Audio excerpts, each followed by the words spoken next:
The first thought that enters my head is, oh crap, he really could have gotten snatched.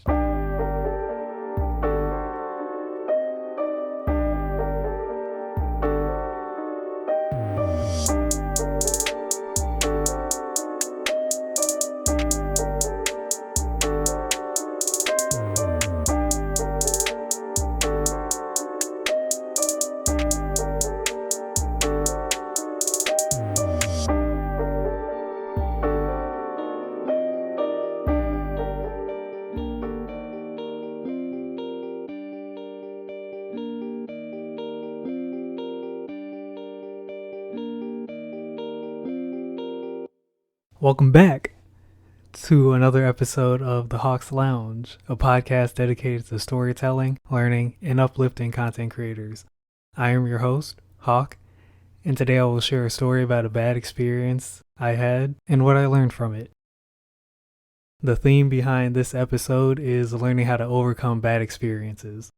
To do that, I will use the following steps. Number 1, learn from the situation. Number 2, lose any animosity or negative feelings towards the situation. And number 3, move on because better days are ahead. With that being said, the story of this episode is part 2 of a 2-part episode series, with both episodes taking place at the same location but just at different times. If you haven't heard part 1, I suggest you do that because it provides some context as to why and where the stories take place. But in this episode, I will give a brief explanation just in case you haven't heard it.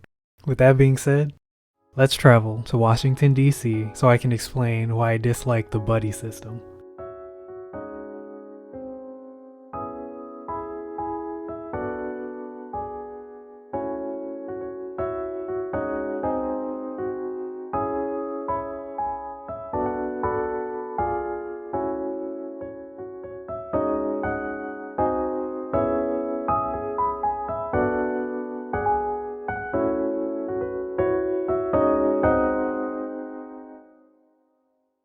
As mentioned in the previous episode, I had the opportunity to go to Washington, D.C. in middle school because of the Close-Up Washington, D.C. program. A brief explanation of the program: middle school and high schoolers across the country get to tour Washington, D.C. and learn more about democracy for the price of about $1,000.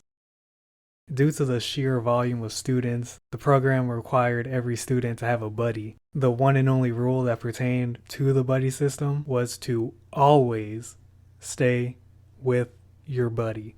So if one kid got lost, the other kid would either know where to go or they would both be lost. But the buddy system was pretty reasonable, There is safety in numbers. 2 heads is better than 1, and it just so happened that my buddy was in my friend group, so I thought nothing about it because we were cool with each other and we talked all the time. When it came to touring Washington, D.C. and the various monuments, exhibits, and museums, I thought we would still be on the same page like we normally were all the time.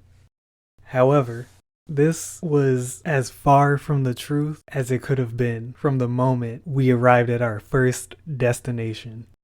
We visited a museum and learned about the history behind it. Then we were given free time to explore and learn more.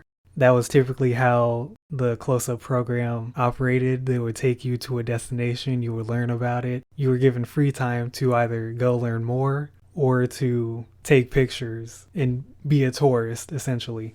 Now, for the museum that we did visit, I personally wasn't that interested in it. But, being that my parents paid close to $1,000 for me to be there, I was interested in it. So once when we got our free time announcement, I asked my buddy, hey, yo, what spot do you want to look over again? And he didn't even look at me. He just said, I don't really want to look at anything. This is pretty boring. Then he pulled out his tablet and started playing games on it, right where he was standing. At the time, I wasn't that interested in the museum, and I didn't want to break the rules, so I stayed with my buddy while he played on his tablet for the remainder of our free time. I found nothing wrong with this until we arrived at our next destination, where I was genuinely interested in the history behind it. So we learned more about, the exhibit that we were at, and we were given our free time. So I looked over and told my buddy, I want to go look at this one thing over again. I thought it was pretty cool. And he turned to me and said, but walk slow because I'm close to beating this level. And after you're done looking at whatever, let's go find an outlet. I need to charge my tablet. We arrived at whatever I wanted to look at, and I began reading the plaque with all the information detailing the event. When 5 minutes went by, my buddy said, "Yo, we need to find that outlet. I need to charge my tablet. It's on 5%. And he takes off looking for an outlet before I could say anything else. Being the goody two shoes I was, I followed him to the outlet where we sat for the remainder of our free time. And I didn't mention this before, but our free time was usually between an hour to an hour and 30 minutes. So essentially that meant that I only got to look at that exhibit again for 5 minutes, and for either 55 minutes or more, we sat by that outlet waiting for his tablet to charge. So the day ends and we head back to the hotel, go to sleep, and wake up the next day. I think that today will be more eventful than yesterday, and we won't be sitting by an outlet during our free time. I was sorely mistaken, because every day after the first day was the same journey to find an outlet and put a lease on it for the remainder of our free time. It was like we were on life support and needed an outlet, any outlet, to survive. As I mentioned before in the previous episode, the trip itself was about 5 days long, and we spent half of our time setting up camp by outlets across Washington, D.C. The fifth and final day had arrived, and I was getting pretty fed up with sitting by outlets every day. And being that this was the last day of the program, our schedule was cut in half to account for making our flights back home. The only destination we went to that day was a mall with a museum inside of it. We finished learning about all the exhibits inside of the museum, and we were given our final free time. I go to look at my buddy once we're allowed to leave, and he's already booking it to an outlet. And being that I was accustomed to doing this, I just followed him, sat down.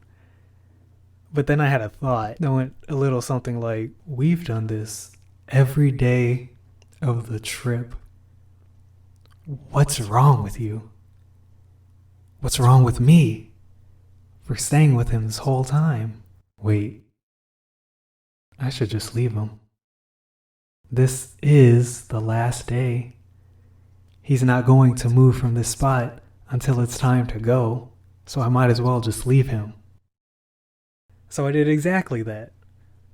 I ditched him and explored every conceivable inch of that mall.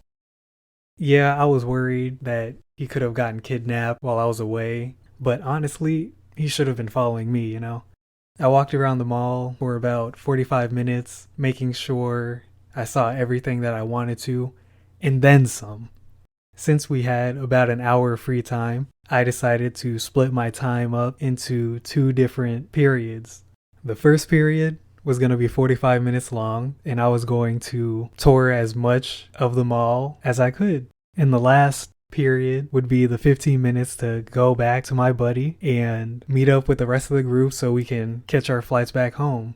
So I start walking around the mall, checking out every store there. I stop at a gift shop because I wanted to buy a souvenir and bring it home. After I buy my souvenir, I decide to keep walking around, and I check the time and my 45 minutes is almost up. So I go back to the spot where my buddy was sitting, and he was gone, but his tablet was still there charging by the outlet. The first thought that enters my head is, oh crap. He really could have gotten snatched. His tablet is his lifeline, and he left it? So I started to panic like crazy, and everyone that walked by looked suspicious to me. I didn't know what to do. So I went to the bathroom. I figured I needed an empty bladder if I was going to solve this case. But once when I came out of the bathroom and headed to the outlet where he was sitting, I found nothing. His tablet wasn't there anymore. So I'm starting to panic. My heartbeat's racing because I don't know what happened.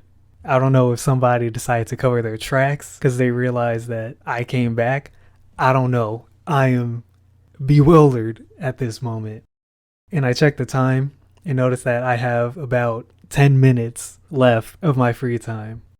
So I sprinted. No, I didn't. I walked with a heightened sense of urgency throughout the area he was sitting. I checked every store and every exhibit that was in the vicinity, looking for anyone who would have looked like they just took a child. Whoever or whatever that might look like is beyond me, but at the time I figured I would know it when I see it. So I'm frantically searching for him, and with each passing minute, my heart is filling up with dread. And I kept getting hit with the revelation, crap, I left him and someone snatched him. I keep searching, then I check the time, and I have close to 2 minutes left until I'm supposed to meet up with the group so we could go home. And at that moment, I decided to stop searching and just head to the meetup spot. Because I figured I might as well let somebody know that I can't find him. I don't know where he is. On the way there, I think of what I'm going to say when the others realize that I don't have my buddy with me. So I was coming up with stories out the wazoo. I came up with excuses like, I went to the bathroom and he disappeared. I went to go get something to eat and he wasn't there. I went to buy a souvenir for my family and he was gone. I was coming up with any excuse other than just telling them the truth that I ditched him because that would be breaking the rules and I'm not known to do that. So I finally arrived at the meetup spot by myself, and the very few people who had already arrived asked me, "Where's your buddy?" Right as I was going to give them one of the excuses I had come up with, I heard, "Oh, never mind, he's right there." I turned around ever so slowly, and there he was, walking with a group of kids. There were a few things that I learned from this experience. The first one, you can't rely on others to help you enjoy something. You have to help yourself sometimes. I had to recognize the part that I played and think about what I could have done to have the situation turn out different than it did. The second thing that I realized is that there are many ways to handle a situation.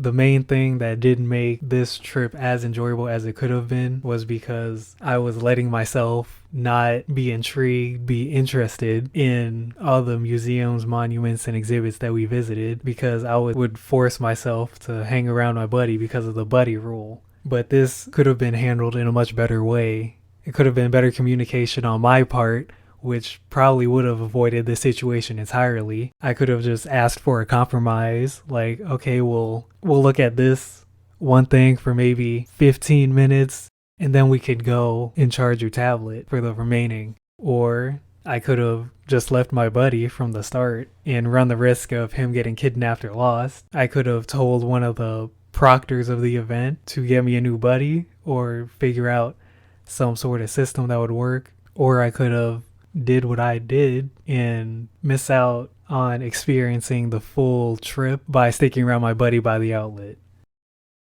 The third thing that I learned is that in order to live a little, you gotta break the rules. I'm not saying to abandon every rule if it's an inconvenience to you, because there are rules that are set in place for a reason, but sometimes it's better to ask for forgiveness than to ask for permission. But use your good judgment on when to apply that. The fourth and final thing that I learned is to know when to stand your ground and when to compromise. I fooled myself into thinking that this experience was terrible because I was restricted by my buddy, but when in reality, if I had stood my ground, this situation wouldn't have occurred, and I don't blame him for my bad experience and how I framed it mentally. I blame my inability to problem solve for this situation occurring.